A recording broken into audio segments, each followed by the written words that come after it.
उनसे फोन पर बात हुई थी। उन्होंने कहा था कि मेरा स्वप्न पूरा हो गया, मेरे जीवन का ध्येय पूरा हो गया। ये बड़े दुख की बात है कि आज कल्याण सिंह जी हम सबके बीच में नहीं रही है। जहां तक भारतीय जनता पार्टी का सवाल है, उनके जाने से एक बहुत बड़ी रिक्तता बनी है और एक लंबे समय तक ये रिक्तता को भर पाना मुझे संभव नहीं लगता है। प्रभु इस दुख की घड़ी में उनके चाहने वालों को और उनके परिवारजनों को ये आघात सहन करने की शक्ति दें और श्री कल्याण सिंह जी की आत्मा को शांति दें। भारतीय जनता पार्टी के वरिष्ठ नेता, कुशल प्रशासक, 2 बार उत्तर प्रदेश के मुख्यमंत्री और जो अपने एडमिनिस्ट्रेटिव स्किल्स के लिए जाने जाते थे, निर्णय करने के लिए जाने जाते थे, लोकप्रिय थे, ऐसे आदरणीय कल्याण सिंह जी हम छोड़ के चले गए हैं। एक युग का अंत हुआ है।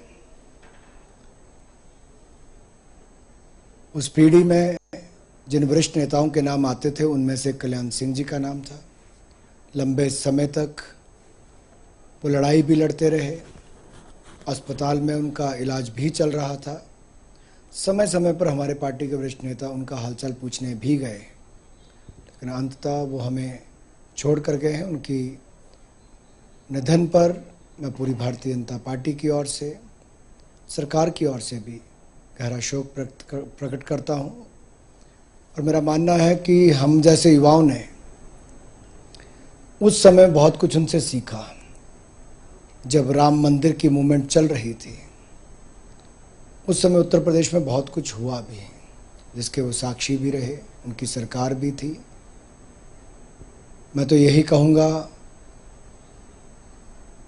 कि एक बहुत बड़ा धक्का जहाँ व्यक्तिगत तौर से मुझे भी लगा है, उनके परिवार से बहुत नज़दीकियाँ भी थी। हम सबके लिए जैसे कोई पहाड़ टूट पड़े दुखों का, उस प्रकार की स्थिति हमारे प्रदेश के लिए, मेरे लिए, मेरी पार्टी के लिए यह बहुत दुखदायी क्षण है। बाबूजी को विनम्र श्रद्धांजलि अर्पित करते हुए भगवान से प्रार्थना करते हैं कि उन्हें अपने चरणों में स्थान दें। लेकिन यह जो अपूर्णीय क्षति हुई है, बीजेपी के वरिष्ठ नेता के साथ साथ वो पिछड़े वर्ग के जमीनी नेता भी रहे हैं। हालांकि उनके राजनीतिक जीवन में बहुत चुनौतियां आई हैं, तो उसका उन्होंने काफ़ी डटकर मुकाबला किया, बड़े संघर्षशील रहे। उनके निधन पर हमारी पार्टी गहरा दुख प्रकट करती है और कुदरत से ये प्रार्थना करती है कि उनके अनुयायियों व उनके परिवार को इस दुख को सुना है कि माननीय कल्याण सिंह जी हमारे बीच में नहीं रहे। तब से चंदोसी में ही नहीं, पूरे हिंदुस्तान में एक शोक की लहर दौड़ गई है। और यहाँ से तो हमारा एक ऐसा संबंध उनसे रहा कि वो यहाँ के सभी के जीजाजी थे।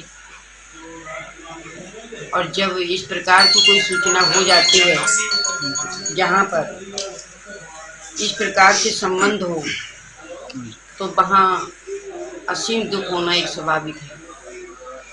आज हमें ऐसा लग रहा है कि एक अभिभावक हमारे बीच से चले गए, उनका हाथ हमारे ऊपर था, वो हट गया और एक अनाथ जैसा हम लोग महसूस कर रहे हैं। क्योंकि वो हर कदम पर हमारा मार्गदर्शन करती थी, हर तरीके से धैर्य और साहस बंधवाती